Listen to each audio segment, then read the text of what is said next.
Bueno, buenas tardes. Les quisiera dar la bienvenida a quienes estén asistiendo a esta webinar sobre el borrador de Constitución y el medio ambiente, el tratamiento del medio ambiente en este borrador.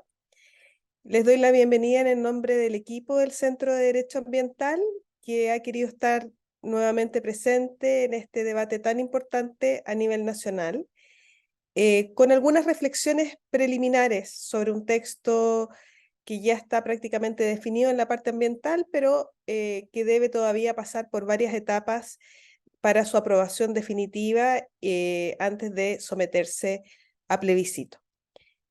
Para comenzar, les quisiera presentar a Magdalena Córdoba, quien es nuestra ayudante en el Centro de Derecho Ambiental y quien ha realizado el seguimiento de este proceso constituyente en todas sus etapas. Y hoy día quisiéramos compartir con ustedes el resultado de este seguimiento. Y para comenzar, Magdalena les va a comentar en qué estamos y, bueno, qué es lo que queda aún como etapas de discusión en este proceso. Adelante, Magdalena. Gracias, profesora. Bueno, entonces para contextualizar en qué estamos, bueno, primero es importante decir que actualmente, de hecho, hoy día la comisión mixta está votando las observaciones que no lograron ser rechazadas ni aprobadas por el Consejo Constitucional. Y bueno, ¿cómo llegamos a esta instancia? Primero, una vez que se aprueba el anteproyecto de la comisión de expertos, esta pasa al Consejo Constitucional y el Consejo Constitucional, de acuerdo a las normas primeramente aprobadas por la comisión experta, crea también un nuevo anteproyecto que después van a ver las diferencias en el texto. Y específicamente de este texto que el Consejo Constitucional aprueba a partir de las normas presentadas en el anteproyecto por la comisión experta, es que el 7 de octubre de este mes, o sea, esto así, el Consejo entrega la propuesta de nuevo a la comisión experta, es decir, la devuelve a la comisión experta para que ellos hagan una revisión y, si es el caso, sus respectivas observaciones. Y bueno, efectivamente la comisión experta hizo observaciones al texto constitucional aprobado por el Consejo Constitucional, donde el 13 de octubre, una semana después, se toman una semana más o menos de debate y votación de estas observaciones, es que la comisión experta finaliza la votación de ciertas observaciones que hicieron. Claramente no todas son aprobadas, pero sí las observaciones que fueron aprobadas por la comisión experta luego pasan de nuevo otra vez al Consejo Constitucional, y es aquí donde el Consejo Constitucional vota las observaciones aprobadas por la comisión experta que se le hicieron al texto aprobado en primera instancia por el Consejo Constitucional. Es un poco enredado, pero al final lo que ocurre es que primero, como le estaba explicando, pasa por la comisión experta, luego al Consejo Constitucional, de nuevo a la comisión experta y otra vez al Consejo Constitucional. Y aquí en esta segunda vez donde las observaciones aprobadas son votadas por el Consejo Constitucional, es que, bueno, el Consejo Constitucional hace 2 días atrás, el 17 de octubre, termina la votación de estas observaciones y, bueno, de todas estas observaciones, solo 32 no alcanzaron el quórum, y estas 32 observaciones que no alcanzaron el quórum para ser aprobadas ni rechazadas son las que pasan a esta comisión mixta. Y esta comisión mixta, bueno, como dice su nombre, va a estar compuesta por 6 integrantes del Consejo Constitucional, más 6 integrantes de la comisión experta. Estos ya fueron designados, los 6 consejeros constitucionales que fueron elegidos son Pilar Cuevas, Luis Silva, Sebastián Figueroa, Carlos Recondo, María Pardo y Alejandro Kohler. Y por lado de la comisión experta, los representantes son Carlos Frontaura, Teodoro Rivera, Natalia González, Verónica Undurraga, Catalina Lagos y Domingo Lodera. Entonces, estas 12 personas van a ser las que van a componer esta comisión mixta que empezó su funcionamiento el día de hoy.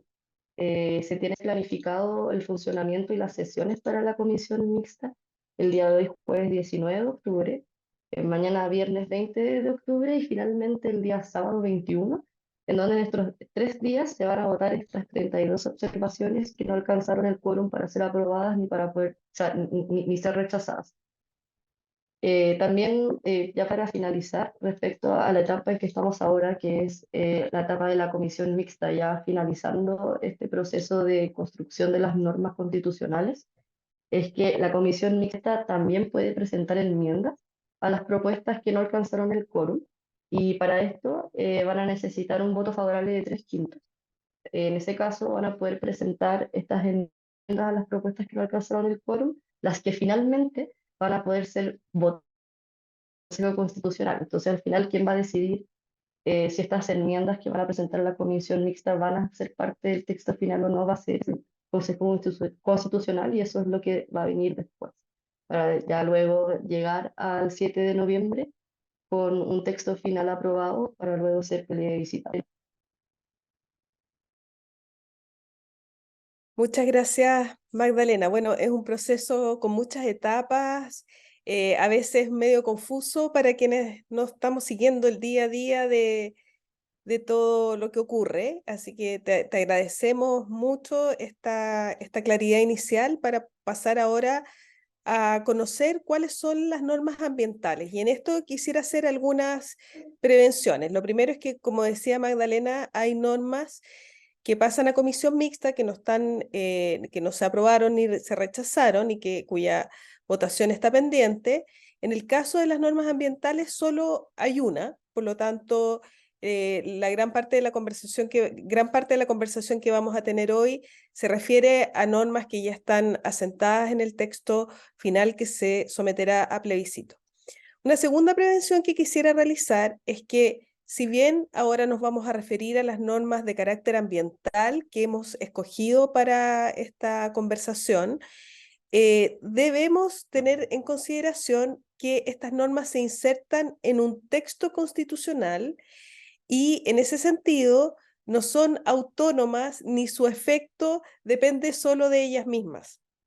Sabemos que una de las grandes problemáticas que ha existido respecto del actual texto constitucional vigente respecto de la protección ambiental es justamente toda la tensión que se genera con las normas de orden público económico, particularmente con el derecho de propiedad y la libertad de desarrollar cualquier actividad económica. Por lo tanto, dicho esto, paso a nombrar o mencionar cuáles serían estas normas vigentes al día de hoy. Como lo mencionaba Magdalena, han habido distintas etapas, aquí las resumimos en cuatro. El primer texto que propone la comisión experta, el texto constitucional, al Consejo, perdón, Constitucional, el cual va a modificar el texto inicial de la comisión experta. Luego, la comisión experta revisa el nuevo texto del Consejo Constitucional y en ese sentido puede formular o no observaciones y estas se van a votar finalmente en el Consejo. Acá los marcados en rojo, como vemos, son los cambios que se han realizado y lo que se mantiene en su color original es lo que no ha tenido discusión. Acá, eso sí, cuando vemos aquí está un poco en verde, en la tercera columna que ustedes están viendo, la palabra sano, que fue quizás uno de los, a propósito de los derechos constitucionales y deberes del Estado, fue la cuestión más controversial en estas distintas etapas, puesto que el Consejo Constitucional sacó el concepto de medio ambiente sano, el cual fue reintegrado por la comisión experta y aprobado en el último Consejo Constitucional. Estos derechos constitucionales que ya conocemos porque está inscrito en la Constitución de 1980, el derecho a vivir un medio libre de contaminación, se acompaña ahora de este concepto de medio ambiente sano, pero también hay que agregar que dice que este derecho que permita la sustentabilidad y el desarrollo, cuestión que, bueno, yo he criticado públicamente por eh, la dificultad de concebir que el derecho a vivir en un medio ambiente sano sea el que permita la sustentabilidad y el desarrollo. Pero bueno, de eso hablaremos más tarde. En este articulado también se comprenden deberes del Estado y la facultad del legislador para establecer restricciones específicas, que es un poco lo que conocemos también al día de hoy. Otra norma que nos parece relevante es el derecho al agua. Y acá también ha habido una controversia en las distintas etapas de discusión respecto del concepto del derecho al agua versus el derecho al acceso al agua.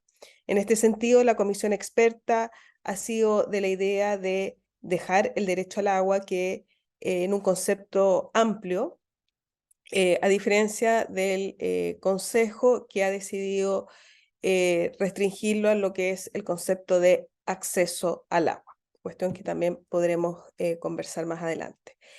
Luego el capítulo, bueno, una de las cuestiones que se ha destacado respecto a este proceso constituyente es la inclusión de un capítulo especial de medio ambiente y sostenibilidad. Este no ha suscitado mayor controversia. Yo acá solo quisiera subrayar mi inquietud respecto a la posibilidad de hacer exigible esta protección por algún medio o acción específica. Ya más allá del relato que pueda tener la Constitución sobre la importancia de la protección del medio ambiente, la naturaleza, la biodiversidad y la consideración de los intereses de las generaciones futuras, parece importante también contar con medios o mecanismos para hacer esto exigible. También ha habido, bueno, dentro del capítulo ambiental están los deberes que se extienden no solo al Estado, sino también a las personas de proteger el medio ambiente y sustentabilidad. Quizás acá también hay que subrayar que nunca en el texto propuesto se habla de medio ambiente solo, de naturaleza, biodiversidad, sino que se hace un esfuerzo sistemático por relacionarlo con el desarrollo económico e insertar el medio ambiente dentro del concepto de sustentabilidad, cuestión que también merece la pena revisar y discutir. Acá la controversia ha estado en la inclusión de la sustentabilidad y su relación con el desarrollo económico. La comisión experta en las últimas instancias fue de la idea de sacar el concepto económico y dejar un concepto de desarrollo amplio, como es el que se entiende hoy en día. Sin embargo, el Consejo decide mantener el concepto de desarrollo económico. Después, algo que se mantiene en las últimas etapas, pero que obedecía a un concepto más amplio en la concepción original de la comisión experta, son los derechos de acceso que terminan como aparece en la lámina en el artículo 209, consagrándose tanto el derecho de acceso a la justicia, a la información y a la participación ciudadana en materias ambientales y conforme lo establezca el legislador. Luego tenemos dentro del capítulo ambiental también la cuestión relativa al desarrollo o al tipo de desarrollo, y esta es la norma que ha quedado para la comisión mixta o la decisión final para la comisión mixta, y esta se refiere al deber del Estado, o sí, al deber del Estado de fomentar este desarrollo armónico, solidario, sustentable en el territorio nacional, y este concepto de justicia ambiental en el sentido de distribuir las cargas y beneficios ambientales regido por criterios de equidad y de conformidad a la ley. Se trata de una norma novedosa y que ha suscitado bastante controversia en la discusión. A su vez, se consagra en este sentido los deberes del Estado en lo que es la implementación de las medidas de mitigación y de adaptación ante los efectos del cambio climático y la cooperación internacional en esta materia. Luego hay normas dentro de este capítulo ambiental que se refieren a lo que es el marco institucional en materia ambiental. Se refiere a las instituciones administrativas y jurisdiccionales con las que debe contar el Estado, y en este sentido se les otorga un carácter técnico en las decisiones que se puedan crear. No se mencionan cuáles instituciones, pero sí se menciona el deber de contar con ellas. Y a su vez también, de manera bastante novedosa, se incluye una norma relativa al procedimiento de evaluación ambiental. Y acá se le otorga el carácter de técnico y participativo, empleando criterios, requisitos, trámites, condiciones uniformes, oportunas, impugnables de conformidad a la ley. Digo novedoso porque sabemos que el sistema de evaluación de impacto ambiental hoy en día tiene una regulación a nivel legal y que probablemente podría haber seguido así en la medida que se estableciera, por ejemplo, los principios en materia ambiental, como sería el principio preventivo. Con eso creo que se habría dado un marco más adecuado y más amplio a lo que son los instrumentos de gestión ambiental en particular. No se entiende mucho por qué un instrumento de gestión ambiental queda consagrado a nivel constitucional en desmedro de otros, o en fin. Bueno, hasta aquí dejo la presentación. Esta ha sido nuestra selección de normas ambientales y que van a ser objeto ahora de una discusión que va a estar a cargo del profesor Ezio Costa y en las que va a participar también la profesora Jimena Insunza y Jorge Osandón, que nos da el gusto de estar desde Alemania. Esa es la virtud de los encuentros online. Adelante, Ezio. Muchas gracias. Muchas gracias, Pilar. Gracias a todos y a todas por estar esta tarde con nosotros discutiendo este nuevo proyecto constitucional, que bueno, tiene sus cositas, ¿no? Buenas, malas, vamos a conversar precisamente de eso. Y voy a partir con una pregunta para Jimena, relativa a lo último que estaba hablando Pilar, que es el tema institucional. Esta consagración de ciertos principios en lo institucional en el borrador de Constitución, ¿tú crees que cambia efectivamente el funcionamiento, o cambiaría en el caso de ser aprobada, efectivamente el funcionamiento del Servicio de Evaluación Ambiental y otras instituciones, o sea, otros organismos de la institucionalidad, o más o menos apunta en la misma línea de lo que se está haciendo hoy día? Jimena. Hola a todos y todas. Hola Ezio, Pilar, Jorge, Magdalena. Quiero partir en todo caso, primero haciendo eco de lo que está pasando en Medio Oriente y lamentar eso porque de alguna u otra forma creo que tenemos que hacer un punto en todas las actividades académicas que sea necesario. Respecto a tu pregunta, Ezio, yo creo que uno podría mirarlo desde dos perspectivas. La primera tiene que ver con si las normas del capítulo 13, ¿no es cierto?, de la Constitución o de la propuesta de Constitución actual, incluso pensando en aquel artículo que se fue a la comisión mixta, tienen un efecto directo sobre la institucionalidad ambiental. En su perspectiva macro, yo creo que no. Y eso nos habla en realidad de que esta constitución va a ser poco provocadora de consecuencias o de elementos resonantes de lo que viene hacia el futuro en los aspectos ambientales de nuestro país, a mi parecer.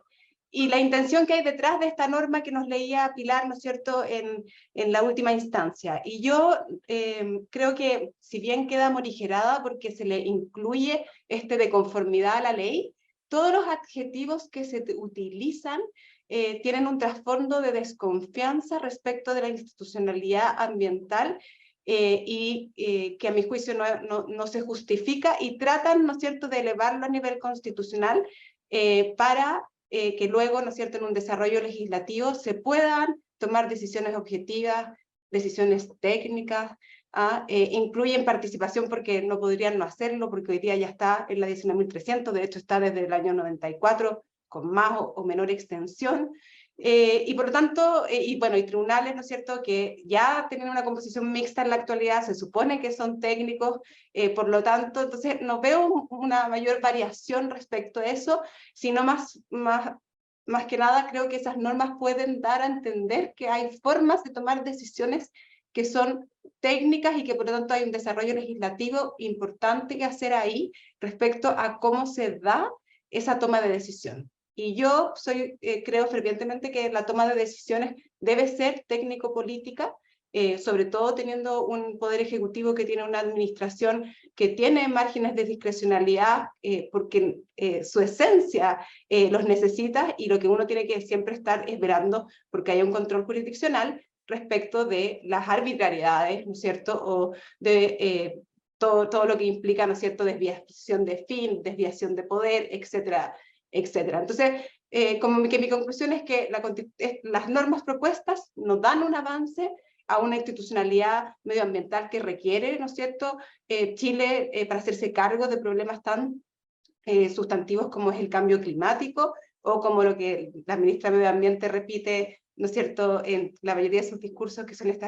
las triple crisis, ¿no es cierto?, y más bien mantiene el statu quo, y en el caso, ¿no es cierto?, de la evaluación ambiental, donde se juega mucho, ¿no es cierto?, la inversión económica, da a entender que esta tiene que elevar sus estándares hacia el paradigma de lo técnico, como si eso fuese una solución, ¿no es cierto?, a todos los problemas que aquejan, ¿no es cierto?, hoy día a los proyectos, y uno podría vincularlo a la permisología que ha estado tan en boga, y ese concepto que yo encuentro un poquito exagerado en los últimos tiempos. Muchas gracias, Jimena. Muy interesante además el punto de la desconfianza, ¿no? De cómo aparentemente, o por lo menos en mi opinión, en el capítulo de medio ambiente, lo decía también Pilar antes, se desconfía permanentemente de la protección del medio ambiente, ¿no? Y pensando que esta es como un obstáculo quizás a un flujo acelerado de capitales que está pensado más bien desde una visión jerárquica, se deja más de lado visiones más distribuidas, más comunitarias. En esa misma línea quisiera preguntarle a Jorge ahora respecto de un artículo en particular que se refiere a las energías renovables y la gestión de los residuos. También con un lenguaje que quizás podría ser debatido. Mi pregunta para Jorge, en la misma línea que la pregunta a Jimena, es si este artículo va a potenciar de alguna manera esas áreas o si más o menos nos mantiene en la misma senda. Jorge. Sí, gracias, Ezio. Bueno, yo creo que nos mantiene en la misma senda. Básicamente porque este artículo nuevo 211 habla de esta matriz compatible, ¿no es cierto?, con la protección del medio ambiente y la gestión de los residuos. Y más bien, si uno se sitúa en la normativa, digamos, dictada hace algún tiempo, básicamente lo que nosotros tenemos es un requerimiento, yo diría a nivel internacional, de la OCDE, de los países que somos exportadores, de cierto estándar ambiental, ¿ya? Que al final es lo que muchas veces manda en términos de política y en términos de normativa. Y en ese sentido yo siento que este deber del Estado de la promoción de la matriz energética compatible con la sustentabilidad, un poco efectivamente se establece como el nombre de la canción, por decirlo así, en la Constitución, y eso sí, de alguna manera puede ser positivo, pero el impacto en la regulación que ya tenemos, digamos, sobre todo a nivel eléctrico, a nivel de desarrollo de energías renovables, no siento que cambie de alguna manera la orientación que ya se tiene, o que ya tiene el Estado de Chile con este gobierno y quizá con anteriores, con la reforma al mercado eléctrico y los incentivos a los renovables que ya existen, por ese lado. Y bueno, con el tema de la gestión de los residuos, un poco lo mismo, ¿no es cierto? Tenemos esta ley que se ha manifestado en reglamentos y que se seguirá manifestando en reglamentos asociado a la responsabilidad extendida del productor, a la nueva normativa en términos de licitación de los municipios, por ejemplo, que también fue una norma bastante esperada por todos los actores, incluso también por la comunidad. O sea, digamos, de la materia de residuos y de materia de matriz energética, yo siento que no va a haber un impacto. Ahora, ¿qué es lo importante, quizá, como para rescatarlo? Es que de alguna manera lo que podría pasar, digamos, es que al elevar a nivel constitucional estos dos aspectos que antes no estaban, hay una especie de no regresión, digamos, no hay una vuelta atrás en términos ambientales, quizá eso podría ser positivo en el sentido de que cualquier cambio de la orientación no puede o no podría desencadenar algún tipo de eliminación, digamos, de alguna de estas normativas o de esta matriz energética. Yo creo que se le da quizá un espacio amplio en términos de materia energética al gobierno de turno como para que pueda orientar de alguna manera su propia política. Eso puede ser rescatable desde el punto de vista del principio democrático, ¿no es cierto? Pero quizá yo siento que lo más importante, lo que va a pasar, digamos un poco con la norma que comentaba Jimena, es que aquí lo que va a mandar es el tratado internacional y el requerimiento internacional. Por lo tanto, a nivel regulatorio de la Constitución, yo siento que lamentablemente vamos a seguir marcando el paso en estas dos importantes temas. ¿Ya? Muchas gracias, Jorge. Hay ahí una discusión también pendiente. Tú hablabas de las matrices, de la matriz energética y cómo los distintos gobiernos pueden hoy día también, empujar distintas matrices, y eso tiene ciertas consecuencias territoriales que son distintas. Parte de la discusión sobre cómo tomar esa decisión respecto de las matrices energéticas y otras actividades productivas está vinculada con la idea de distribución de cargas y beneficios ambientales, que es una de las es la cuestión ambiental que va a estar en discusión en la comisión mixta, como decía Pilar. Y mi pregunta precisamente es para ella. ¿Qué relevancia ve ella en que esta norma sobre distribución de cargas y beneficios quede finalmente en el texto que se va a proponer? Gracias, Ezio. Bueno, este es, creo que es un tema muy medular, porque justamente acá lo que se resuelva en esta comisión mixta va a dar la nota, ¿no?, de esta relación medio ambiente y desarrollo. Y si este desarrollo le vamos a dar una cuota de equidad. En el fondo estamos hablando acá de la posibilidad que a nivel constitucional cerremos la puerta definitiva a lo que son las zonas de sacrificio. Es que el desarrollo en el país pueda ser armónico considerando las diferencias territoriales, las diferencias entre las comunidades, grupos, territorios, ecosistemas, sobre todo considerando la vulnerabilidad de estos. Al respecto de lo que mencionaba Jorge recién, esto de definir una matriz energética o no en un sentido o en otro, yo creo que va mucho más allá de esta constitución. Yo creo que Chile ya está embarcado en un camino que es creo, único posible de seguir, y cómo podemos todavía estarnos cuestionando sobre eso. Esa es mi pregunta. ¿Cómo podemos poner en duda, en el fondo, que cualquier desarrollo energético u otro en el país no puede tener un componente de equidad y solidaridad, considerando que contamos con territorios y comunidades muy vulnerables en el contexto ambiental actual? ¿A qué me estoy refiriendo? Acceso al agua, acceso a recursos naturales para la subsistencia de la población. Y en eso creo que no concibo otra manera de seguir nuestro desarrollo sin estos elementos fundamentales. Ahora, si esto se estableciera a nivel constitucional, me alineo con lo que dice Jimena. ¿Cuáles van a ser los efectos de eso? ¿Ya? Porque esto es un muy bonito relato, ¿no?, que el Estado debe fomentar este desarrollo armónico y solidario y sustentable en el territorio nacional. ¿Qué significa esto?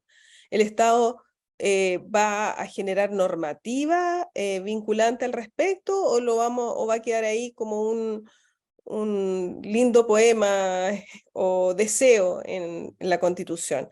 O esto de distribución de cargas y beneficios, ¿cómo se va a materializar esto en la práctica? Entonces, en uno u otro escenario, en el escenario que se vote en contra, que se rechace, o en el escenario que se incluya, creo que los efectos no son tan importantes. Ahora, el efecto de relato sí, por supuesto, es reconocer que en Chile no pueden existir más zonas de sacrificio y que el Estado velará por aquello. Y me parece sumamente relevante como relato, pero falta la otra etapa de cómo podemos concretar esto. Gracias, Pilar.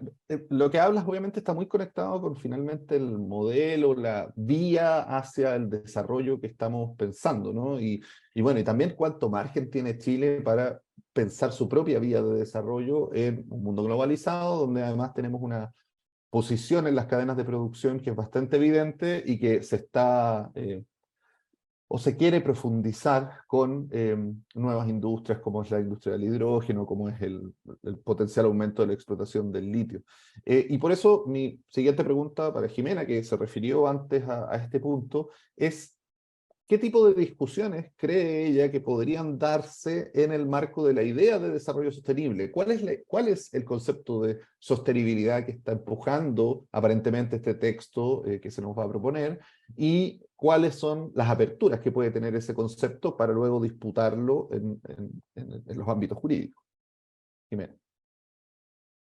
Gracias, Ezio, por la pregunta, que encuentro que su respuesta no es fácil. Yo creo que conceptualmente los artículos no tienen un denominador común en términos de lenguaje o en términos de contenido de la palabra desarrollo. ¿Ah? Creo que va a ser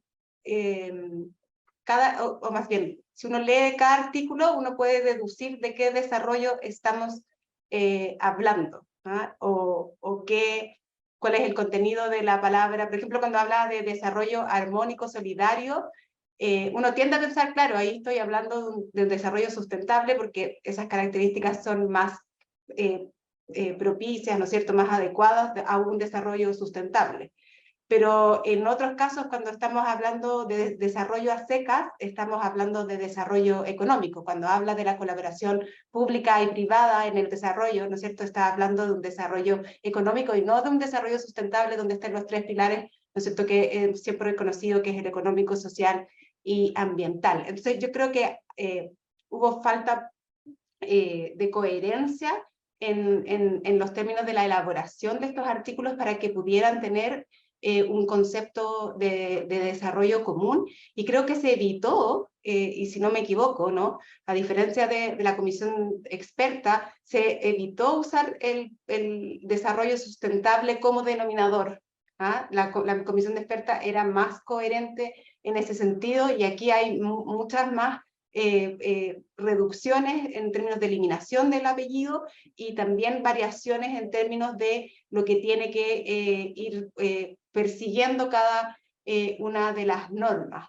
Pero más allá del lenguaje utilizado, yo concuerdo plenamente con Pilar que finalmente este articulado, ¿no es cierto?, del capítulo 13 no va a impactar necesariamente a el modelo o de los otros apartados de la Constitución que subsisten, que no estamos trayendo hoy día aquí, ¿no es cierto?, porque estamos concentrándonos en este capítulo, y por lo tanto no va a tener una incidencia real en la forma en cómo hemos estado haciendo, ¿no es cierto?, las cosas, como el business as usual.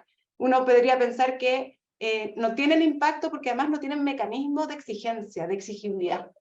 Y en ese sentido creo que lo que dijo la Pilar en que, claro, se incluye sano, que estuvo un buen tiempo sin aparecer, ¿no? Recuerden que se aprobaron enmiendas que eliminaban el sano, subsiste, ¿no es cierto?, la palabra sano, de un derecho a un medio ambiente sano y libre contaminación, pero no tiene relación alguna con estos artículos de los que hemos estado hablando, y al no ser exigible a través de una vía, ¿no es cierto?, jurisdiccional, creo que va a quedar al Parlamento mucho de la ejecución de cada una de estas normas, y bueno, sabemos que muchas veces tenemos que esperar tanto tiempo como fueron los 13 años del sistema del Servicio de Biodiversidad y Áreas Protegidas para tener regulación sustantiva o institucionalidad para algo que forma parte de la triple crisis, que es la pérdida de biodiversidad. Lo que habla, bueno, habla de nuestras dificultades finalmente de ponernos de acuerdo en torno a estas ideas, pues, de qué significa el desarrollo sostenible también, y por eso, bueno, las disputas. Pilar tiene una Sí, acotación. levanté la mano porque yo iría más allá que Jimena incluso, porque en el fondo, claro, por una parte vemos que estas normas tienen poco efecto en sí mismas, pero sí pueden contribuir mucho a la lectura e interpretación de otras normas de otras normas que necesitan someter la protección ambiental a fines de desarrollo económico, ¿ya? Dado la redacción en la que ésta se establece. Para mí, la norma la más evidente en este sentido es justamente la que se refiere al derecho a vivir en un medio ambiente sano y libre de contaminación, como que no fue posible evitar el libre de contaminación, ¿ah? A pesar que a mi parecer queda totalmente subsumido dentro del medio ambiente sano, pero que dice que el derecho a vivir en un medio ambiente sano debe permitir la sustentabilidad y el desarrollo. Y yo les pregunto aquí a mis colegas, ¿qué quiere decir esto? Porque yo, por más que he tratado de interpretar y entender el contenido de que un derecho permita el desarrollo, ahí me quedé un poco perpleja. Entonces, creo que no solo va a evitar, no solo puede no tener efecto, sino que además puede potenciar otras normas en el sentido de poner como prioridad uno el crecimiento económico, ni siquiera hablaría de desarrollo, hablaría de crecimiento económico, que creo que lo que está detrás de todo esto. Y no es que seamos, y no es que yo esté propiciando el crecimiento cero, porque esa puede ser mis palabras pueden ser malentendidas, sino que hoy en día existe toda la evidencia que no hay crecimiento económico sin protección ambiental y que deben estos dos elementos más el pilar social estar en un equilibrio que se establezca en todos los niveles normativos. Gracias, Pilar.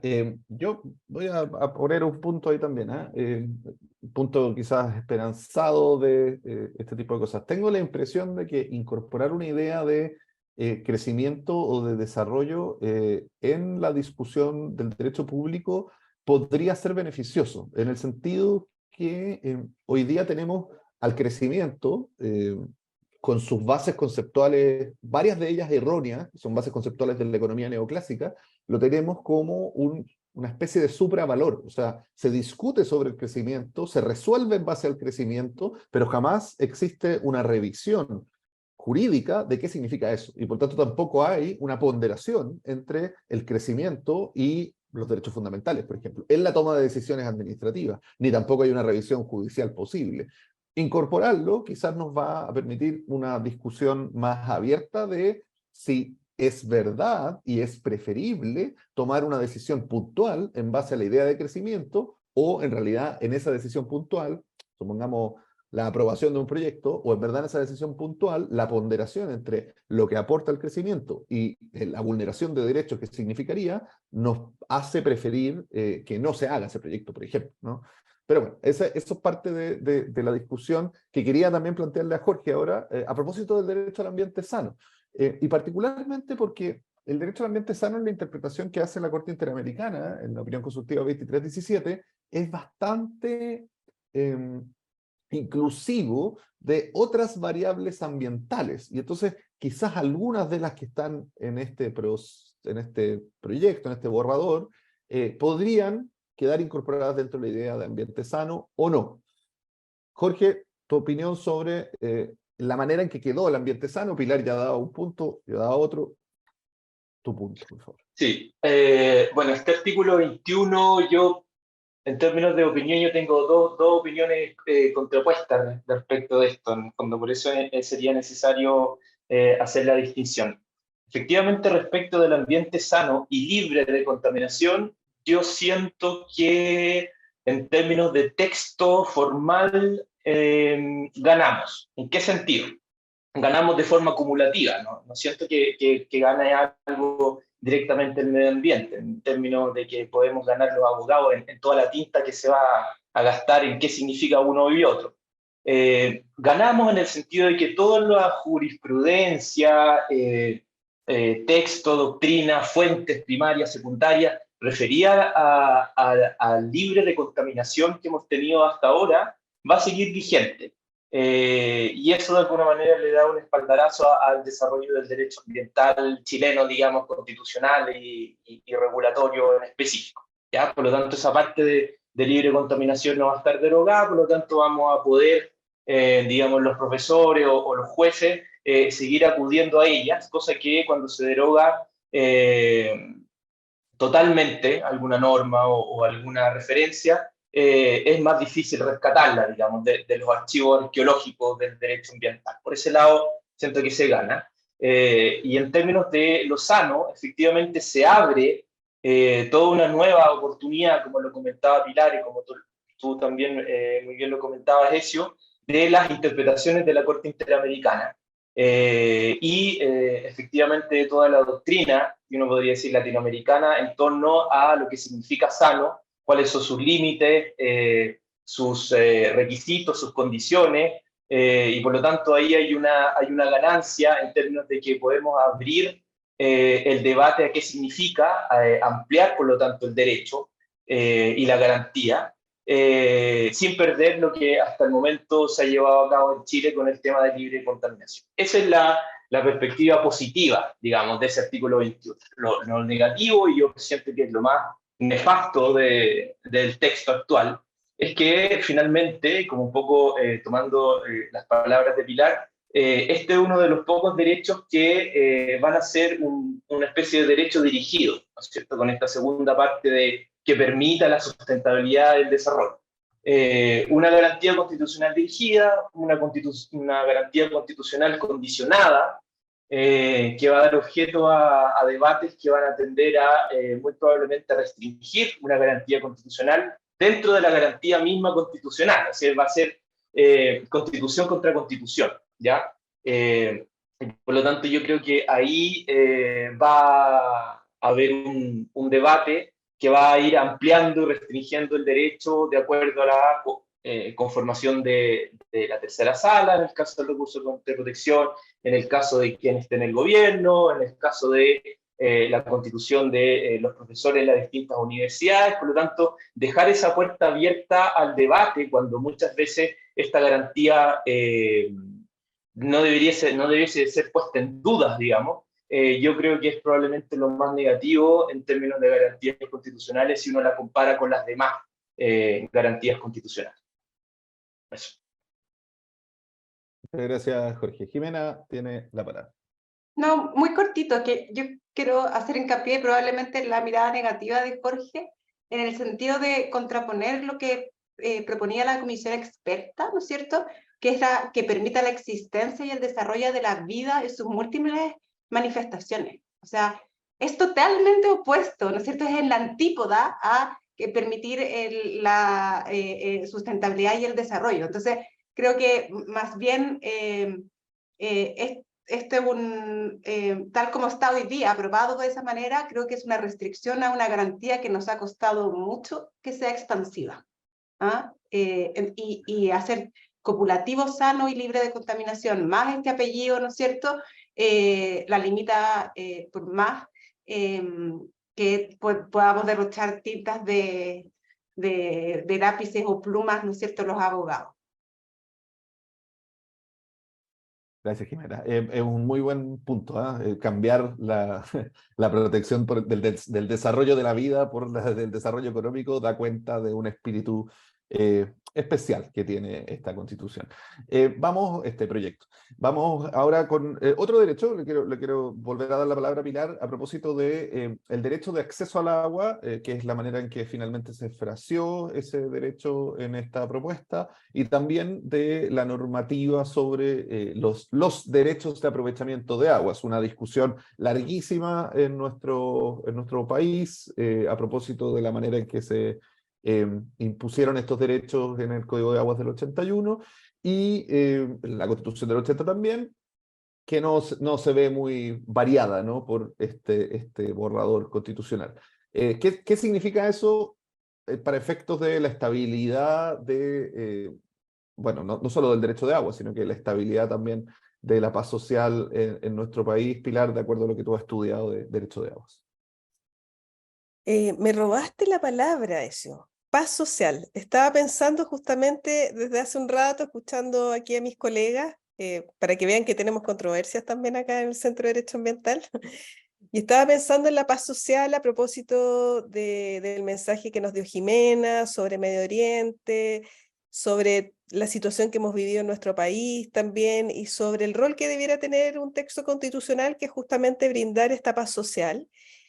y al escucharlo sobre el derecho a un ambiente sano, bueno, a ese articulado, creo que se está generando más tensión, ¿ah? Porque estamos tensionando aún más un derecho que era puro, digamos, que no tenía apellidos, que era el derecho a vivir un medio ambiente de contaminación, punto, nada más. A decir que este debe contribuir al desarrollo. Entonces, ahí ya estamos en el lenguaje coloquial, poniendo pelos en la sopa, ¿ah? En esta paz social que estamos buscando. Este es un proceso que tenía ese destino, ¿no? Y esto lamentablemente también se ve reflejado en la definición del derecho humano al agua y al saneamiento, que es un derecho internacionalmente reconocido por Naciones Unidas. Fue reconocido por la jurisprudencia de la Corte Suprema, incluso antes del reconocimiento en el Código de Aguas. Todo esto para decir que existe un consenso social amplio, ¿no? De la comunidad internacional, de nuestra propia sociedad, del legislador en Chile, etcétera, respecto de este derecho, que efectivamente, cuya débil protección puede jugar muy en contra de la paz social.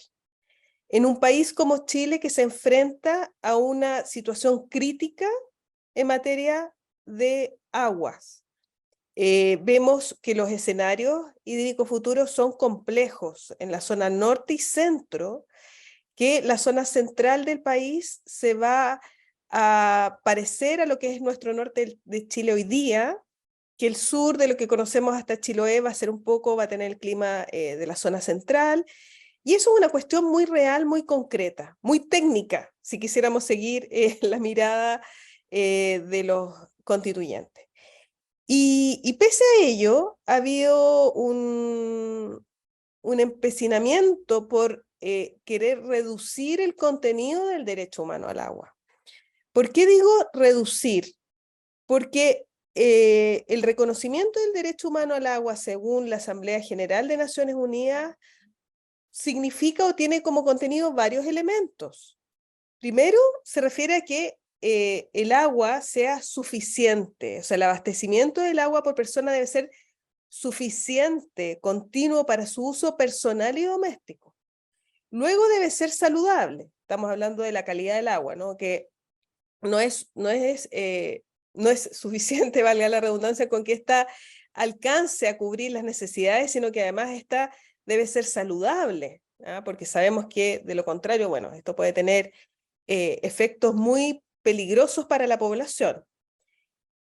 Además, debe ser aceptable y asequible, ¿ya? Físicamente asequible. Y en esto también se agregan elementos como de la participación y transparencia en materia de información, etc. Entonces, acá lo que está haciendo el constituyente es limitar el derecho a esto que solo tengamos acceso. ¿Ah? ¿Qué pasa con la suficiencia? ¿Qué pasa con la calidad? ¿Qué pasa con la información que tengamos respecto como tú dices, de los derechos efectivamente otorgados? Entonces, acá hay una cuestión como sociedad que es crítica, crítica no por el debate constitucional, crítica porque tenemos una situación crítica como sociedad respecto de las necesidades que tenemos hoy y que tendremos en el futuro próximo, muy próximo, de una cantidad suficiente de agua de calidad a la que podamos acceder en ciudades, en sectores rurales, etc. Y esto quizás es una de las cuestiones más complejas en un proceso constituyente, en un país que es vulnerable, específicamente en este ámbito de los recursos hídricos. Yo, por lo tanto, acá sería bien, le voy a poner el toque dramático ya que nuestros colegas están tan optimistas, pero es una cuestión bien crítica. Próximamente va a salir un reporte de las Naciones sobre la seguridad hídrica en Chile, próximamente en las próximas semanas, en el mes de noviembre, y yo creo que ahí va a haber bastante evidencia de lo que significa hoy día esta situación en nuestro país y de lo que viene. Gracias, Pilar. Pocas veces me dicen que estoy optimista, así que lo voy a tomar en buena, pero digamos, estamos tratando de hacer un análisis no tan funesto, pero evidentemente la situación en la que estamos es más que preocupante, y eso espero yo los auditores lo sepan todos y todas. Nos quedan 10 minutos para concluir. Queremos tomar algunas preguntas del público. Por favor, quienes quieran hacer preguntas pueden hacerlo en la sección ahí abajito donde dice preguntas y respuestas. Vamos a ver qué hay por ahora. Tenemos, bueno, primero que nada un comentario de Luciano González que nos dice, es realmente impactante cómo se transforma desarrollo de formas de vida a desarrollo a secas. Gracias, Luciano, por ese comentario.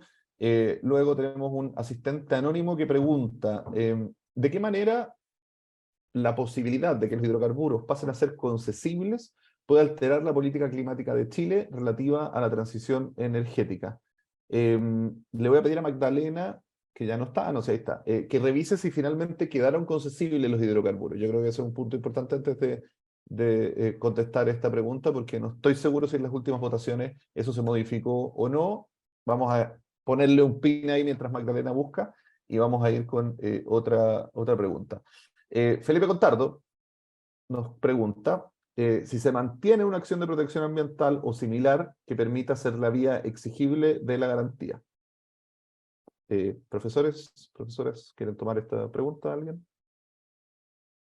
O sea, yo entiendo que se mantiene y que va a ser limitada a la garantía que acabamos de leer, y que en el fondo dimos las características que a mi modo de ver, y creo que muchos compartían, aún a pesar de su optimismo o de hacer el ejercicio de ser optimista, que es en el fondo a los requisitos copulativos de que sea sano y libre de contaminación y que permita la sustentabilidad y el desarrollo. Entonces hay exigibilidad. Mi punto quizás, y ahí está la confusión, es que respecto del capítulo 13, es decir, de los otros artículos de los 200 en adelante, no hay mecanismo de exigibilidad directa. Y yo creo que eso en la constitución en la propuesta de constitución del 2022 quedaba resuelto con el defensor de la naturaleza, independiente de si se reconocía o no se reconocía la naturaleza como sujeto de derechos. Había una institucionalidad en busca, ¿no es cierto?, de hacer accountability de lo que hiciera el Estado respecto de las materias de protección ambiental. Ese era el contraste que yo quería hacer. Y quisiera hacer un último comentario quizás que tiene que ver con el artículo 32 de la Constitución, que no lo tenemos acá, pero que es el que tiene relación con el derecho a desarrollar cualquier actividad económica que no sea contraria a la salud pública, al orden público o a la seguridad de la nación, respetando las normas legales. Yo creo que ahí hubiese sido interesante que se hubiese equiparado salud, ¿no es cierto?, con protección del medio ambiente. Porque ahí sí habría una señal de que queremos hacer, ¿no es cierto?, una actividad económica que realmente, ¿no es cierto?, sea o persiga, ¿no es cierto?, este balance entre estos pilares del desarrollo sustentable. Eso, muchas gracias. A contrario, Sensu, todos entendimos por Lo qué que no quise se decir. no, por qué no se incluyó. Muchas gracias, Jimena y Pilar. No sé, Magdalena, si ya pudiste ver lo de los hidrocarburos, avísame cuando lo hayas podido ver, por favor. Javier González nos pregunta, y esta la voy a responder yo rápidamente, porque nos pregunta si finalmente la naturaleza queda como sujeto de derechos. No, esa discusión no, lamentablemente no se dio ni en los expertos ni en el Consejo. Es una de las innovaciones jurídicas que tenía la Constitución rechazada el 22, pero que luego de eso no siguió en este proceso constituyente. Digamos que acá también tenemos diferencias en el CDA, para que no quede como que esa es la idea de todos los integrantes del Centro de Derecho Ambiental, lamentablemente. Sí, para mí lamentablemente, no para todos lamentablemente. Lamentablemente para la naturaleza. Ya. Elizabeth Pardo nos dice, buenas tardes a todos, ¿es posible el desarrollo sostenible y o sustentable sin generar nuevas zonas de sacrificio? Esa es una de las preguntas. Enseguida dice, ¿son las zonas de sacrificios creadas por falta de una ley robusta de ordenamiento territorial o porque históricamente no ha sido posible regular y fiscalizar los espacios dedicados a industrias de los residenciales? Así, bueno. En este sentido, ¿qué se espera de la nueva Constitución para controlar esa desorganización en el uso del territorio? Abierta la pregunta, si quien la quiera tomar. Dejemos a Sí. Jorge. Ah. Bueno, no, Bueno, yo creo que dejemos a Jorge. o sea, la planificación del territorio no quedó de manera tan directa, siento yo, en la Constitución, y ahí nosotros tenemos una crisis. No hay personal ni nuevas, a poner, empresas, grupos que estén, no hay una generación de recambio de las personas que están haciendo los planes reguladores hoy en día. Por lo tanto, vamos a ver una crisis de que los planes reguladores van a seguir siendo desordenados, sin presupuesto, actualizados cada 10, 15 años, incluso más. No hay renovación generacional, digamos, de las personas, y por lo tanto se está perdiendo un know-how que estábamos teniendo en el último tiempo. Por lo tanto, la regularización del espacio, sobre todo el rural, básicamente está otorgado hoy día al mercado. No hay una regulación más específica, tampoco hay un esfuerzo, y yo creo que en ese sentido la Constitución puede jugar un rol, básicamente el que tenía en base a la garantía constitucional del derecho a vivir en un medio ambiente libre de contaminación, pero no veo por ningún lado de que la planificación territorial vaya a nivel constitucional, pero tampoco a nivel legal, a una corrección de las zonas de sacrificio que ya existen, ni previene la generación de nuevas zonas de sacrificio potenciales, ¿ya? Quizá la única norma o el único contexto que uno podría pensar para solucionar esto es la descentralización, poniéndole énfasis al conocimiento regional que existe, para que no todas las decisiones se toman de manera centralizada, y por lo tanto quien conoce mejor el espacio es la región, y por lo tanto la prevención en términos de planificación, podría uno tener una pequeña esperanza de que esa descentralización, como discurso al menos, podría abrir la puerta a destrabar este tipo de conflictos, o por lo menos a prevenir futuros.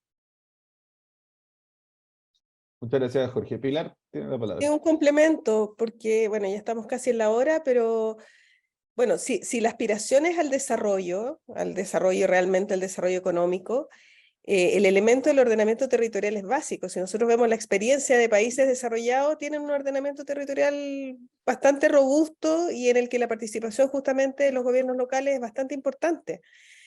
Justamente porque eso, bueno, genera mejores condiciones para la paz social y la redefinición de manera preventiva de los usos del territorio. Y ahí sí creo que hay una falta también, una ausencia, una pérdida de oportunidad en el texto constitucional de haber abordado este tema.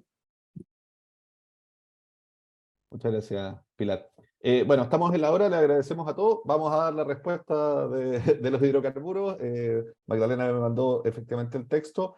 Lo que señala el texto es que corresponde a la ley determinar qué sustancias de aquellas que se refiere al literal precedente, exceptuando hidrocarburos líquidos o gaseosos, pueden ser objeto de concesión o exploración. Luego se hace una mención a que será el Estado quien tiene el dominio absoluto, exclusivo, inalienable, imprescriptible de los hidrocarburos, y que podrán ser objeto de explotación a través de contratos especiales del Estado. O sea, esa norma en la discusión posterior ya se eliminó la posibilidad de concesiones directas de los hidrocarburos. Ezio, ¿te parece que tengamos 30 segundos antes de cerrar? Como para... Por favor. Ya. No, El que... minuto de confianza, dices. Tú dices, claro, minuto de confianza. No, que yo creo como que me gustaría hacer una invitación a los que están viéndonos virtualmente, a que lean el texto para estar probablemente a disposición en la página del centro o en nuestras redes sociales, para que puedan constatar ellos mismos que en realidad en materia ambiental, en esta propuesta, lo ambiental no ha sido tan significativo en comparación al proceso anterior, que ha perdido fuerza sin ponerle calificativos al proceso anterior, y que uno podría pensar que las estadísticas que manejamos respecto de la preocupación de los temas medioambientales no tienen, ¿no es cierto?, un correlato en las normas sustantivas de esta propuesta constitucional, y por lo tanto, como hacía una pregunta un asistente, nos queda un desafío a futuro de ver cómo, si es que se llegara a aprobar este texto, vamos a tener que lidiar, ¿no es cierto?, con los temas ambientales y toda la vulnerabilidad que ellos nos provocan. Eso. Muchas gracias, Jimena. Pilar. Sí, a propósito de la invitación de Jimena, la presentación que hicimos al inicio va a estar disponible por redes y todo. Aquí está Claudio Oces acompañándonos, quien nos apoya en toda la difusión de nuestras actividades, y ahí vamos a compartir esta propuesta que, como dijimos al inicio, se debe leer en su contexto también, ¿ya? Justamente se mencionó acá la libertad de desarrollar cualquier actividad económica con estos límites. Hay otras normas como propiedad o los recursos naturales, los hidrocarburos. Muy interesante la pregunta, y bueno, también sigo en eso, en esta etapa que queda. Hay que informarse un poquito, y queda pendiente también, seguramente lo vamos a discutir cuando eso se resuelva, este artículo 212 actual sobre justicia, ¿no?, sobre el desarrollo armónico en el territorio. Muchas gracias, Pilar. Jorge, tus 30 segundos del cierre. 30 segundos. Bueno, yo siento que esta segunda discusión, quizá también la primera, como sociedad nos quedamos atrapados en la contingencia. Yo siento que en ese sentido tuvimos una cierta desorientación cívica, que uno podría decir, como pueblo chileno, pensando en que esta constitución está pensando muy a corto plazo. Se nos quedaron fuera tantas cosas, la planificación y todo lo que hemos discutido acá, y en ese sentido yo siento que este periodo constitucional, digamos, no nos permite planificar, organizar, pensar en esta paz social en un Chile de aquí a 50, 60, 70 años más. Por lo tanto, yo creo que hay que, si se aprueba o se rechaza, digamos, hay que pensar mecanismos para orientarnos cívicamente de qué es lo que significa este instrumento denominado Constitución, para poder, digamos, construir la sociedad más justa, más sostenible, más verde que uno aspirara, digamos, que se vea reflejada en los textos que nos van a regir por mucho tiempo. Muchas gracias, Jorge. Yo voy a cerrar diciendo que tenemos un desafío importante en seguir aumentando la protección del medio ambiente y darle una vuelta al modelo de desarrollo. La constitución que se está proponiendo, como ya hemos hablado, no solo en materia ambiental, es una constitución más bien de continuidad, que mantiene cierto status quo, que precisamente ha sido el que ha generado molestia ciudadana, y era la idea remover ese status quo de alguna manera para darle salida a las distintas visiones que existen en la sociedad. Pareciera que eso no se va a lograr, y quizás el momento constituyente tampoco fue la manera de resolverlo, y entonces el desafío sigue ahí, más allá de la Constitución. Vamos a tener que, como país, si queremos tener paz social, tener desarrollo, cuestiones a las que todos aspiramos, encontrar herramientas y vías con las cuales podamos efectivamente ponernos de acuerdo en nuestro futuro. Muchas gracias a todos y a todas por acompañarnos en este seminario, en este evento, conversatorio, programa radial o como quieran llamarle, y nos vemos en la próxima. Gracias, Jimena, Pilar, Jorge, Magdalena, Sofía, Claudio, y a todos y a todas. Que estén muy bien. Muchas gracias. Chao, chao. Gracias.